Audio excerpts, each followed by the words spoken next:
So I'm going to put you on the spot and ask you to do one final thing before we close.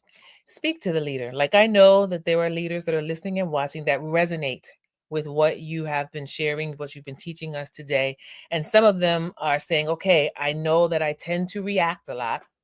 I want to change and respond, but they're still in the midst of that tension. Talk to us as leaders. What final encouragement would you give us? So a great question. And I go back to very basics.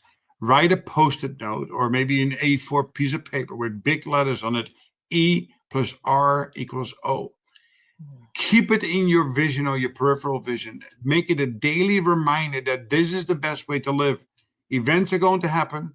Respond to this, and you get outcomes you desire. React to them, and it could literally torch your personal brand. Right? It will make you less effective as a leader over time.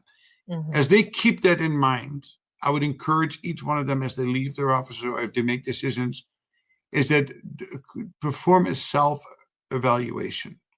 Find out when do you respond and when do you react. When you react, try to understand why you do that.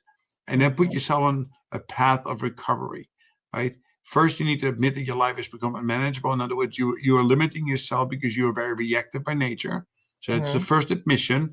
Then you're going to try to convert reacting to responding. And you want to measure that on a daily basis and allow yourself 90 to 120 days to get there.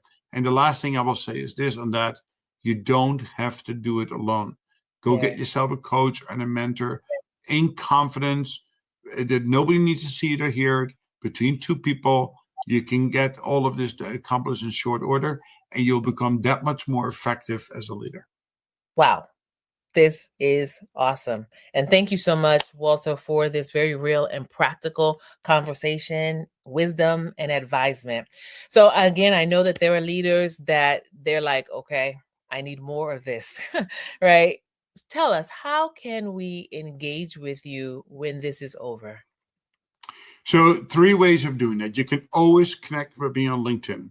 And we can start a dialogue there. I post every day, at least twice a day, little nuggets of information to feed your growth mindset, right? We should never stop learning. So it's one platform.